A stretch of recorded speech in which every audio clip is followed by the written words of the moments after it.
What is up, people? My name's Avnish Hegde. You're watching Fantasy Guide and CricTracker, and today we're going to be talking about the big one. Game number 10 of CPL 2020. I'm talking about the Guyana Amazon Warriors up against the St. Lucia Zouks. So let's get started with this video.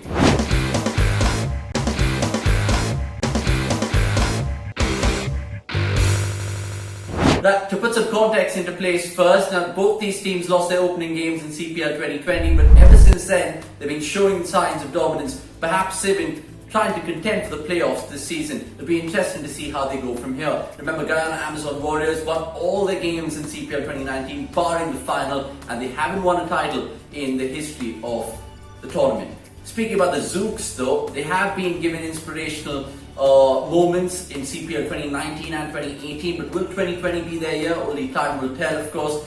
They have to rely on certain individuals which we'll come to in our team, but first, the venue. Talking about the venue, it's going to be, of course, the Guyana Cricket Stadium, we know that, but there's no rain, at least the forecast says so. It's going to be pleasant skies with breeze blowing gently across the ground. There's assist spinners as well, and 27 degrees Celsius is what the weatherman predicts. Moving on to the teams then, we'll start with keepers first. We'll go with the solitary keeper of Andre Fletcher. Many of you might be scratching your head why we're picking him, because he can certainly give you those runs up top. Speaking about the batsmen, we've gone for 3 picks, and we're talking about Ross Taylor, who's had a good sort of CPL 2020, so to speak.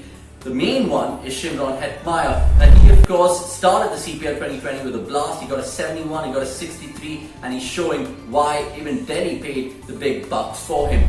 The third batsman is the Afghanistan man, Najibullah Zadran. Get him in there for a budget pick, because he can also give you something with the bat. Moving on to the all-rounders, and we're going to pick 4 all-rounders for this game. We're picking Kimo Paul, we're going to be picking Roston Chase, we're going to be picking Rakeem Cornwall, and of course the other man, which is Mohammad Nabi in the scheme of things. Now in terms of these 4 all-rounders, what they can give you is all 3 departments. I'm talking about catches, wickets and runs, so bank on these guys, because these are indeed special. Moving on to the bowlers then, we're picking 3 bowlers this time, and I'm vice-captaining Imran Tahir because he's going to be coming into the thick of things going into the business end of the tournament, and he has a very good record against the Zouks, so take that into consideration as well.